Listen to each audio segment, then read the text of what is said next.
تو اس میں ایک بنیادی بات سمجھ لیجئے، وہ یہ کہ جہاں تک اللہ کے دین کا تعلق ہے، اس نے تو یہ انسٹیٹیوشن تخلیق ہی نہیں کیا.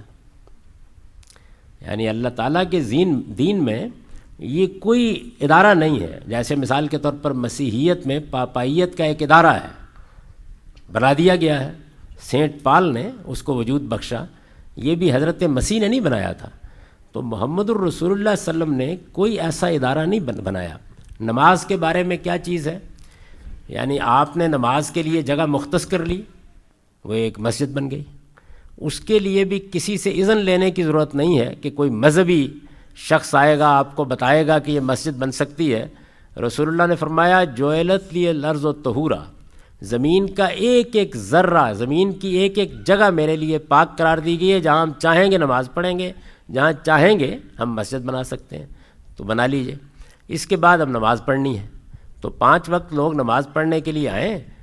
جب 2 آدمی آ گئے کم سے کم تو اپنے میں سے ایک کو آگے کریں، وہ نماز پڑھا دے گا، نماز پڑھ کے چلے جائیں.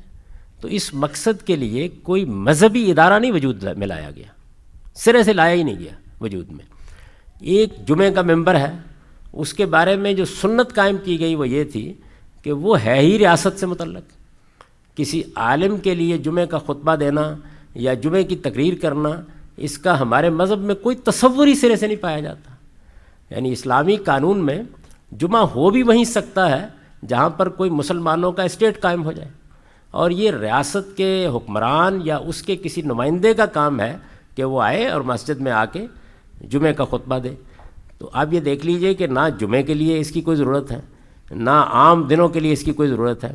لیکن ہم نے مذہب کی اس تعلیم سے اپنا چہرہ موڑ لیا، اور اس کے بعد ہم ایک باقاعدہ ادارہ وجود میں لائے. اب ہماری مسجد میں کسی ایک صاحب کو آ کے نماز پڑھانی ہے، اس کو اذان دے کے لوگوں کو بلانا ہے اپنی جانب.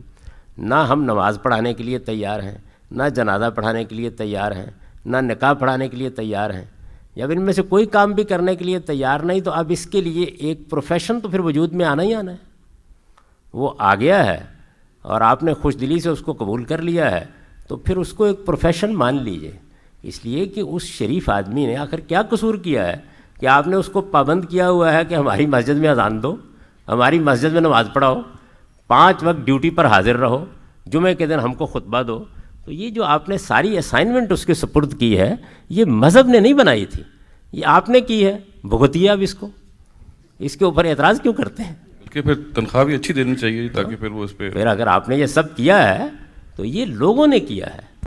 ہمارے دین میں ایسا کوئی انسٹیٹیوشن سرے سے ہے ہی نہیں. میں آپ سے عرض کرتا ہوں، آپ کو اجنبی لگ رہا ہوگا، میں ملیشیا میں رہتا ہوں، وہاں پر کوئی تصور نہیں ہے اس بات کا. سراؤ کہتے ہیں اس کو، یہ اصل میں عام نماز کی مسجد ہے، پریئر روم. یہ قانون کے مطابق ہر پبلک جگہ پر بنانا ضروری ہے، لیکن بس یہ بنایا جاتا ہے. کوئی امام نہیں ہے، کوئی نماز پڑھانے والا نہیں ہے. میں یہ دیکھتا ہوں کہ کالجوں کے طالب علم، راہ چلتے راہ گیر وہ آتے ہیں، ان میں سے ہر شخص بہت اچھی قرات کے ساتھ نماز پڑھا رہا ہے، ہر شخص. پچھلے دنوں وہاں کے وزیر اعظم نے اپنی بیٹی کی شادی کی، اور آپ کو تعجب ہوگا کہ نکاح کس نے پڑھا؟ خود وزیر اعظم نے. نکاح کا خطبہ خود پرائم منسٹر نے دیا، وزیر اعظم نے دیا، اور تمام جتنے بھی رسوم تھے خود اس نے ادا کرائے.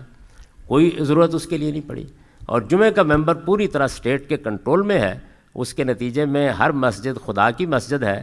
مجھے پورے ملیشیا میں نہ کوئی بریلوی مسجد ملی ہے، نہ دیوبندی ملی ہے، نہ کوئی اہل حدیث ملی ہے، سب خدا کی مسجد ہے. تو جو مذہب کا اپنا بنایا ہوا نظم ہے اس میں تو اس کی ضرورت نہیں. لیکن جب آپ نے ایک پروفیشنل ذمہ داری کے ساتھ کسی شخص کو انگیج کر لیا ہے تو پھر تو آپ کو اس کی تنخواہ بھی دینی ہوگی اور عزت کے ساتھ دینی چاہیے، کیونکہ آپ ایک خدمت پر لے آئے ہیں. تو اگر آپ سمجھتے ہیں کہ یہ چیز نہیں ہونی چاہیے تو آج راہ کرم اصل صورت کو بحال کر لیجیے. خدا نے تو یہ منصب تخلیق نہیں کیا.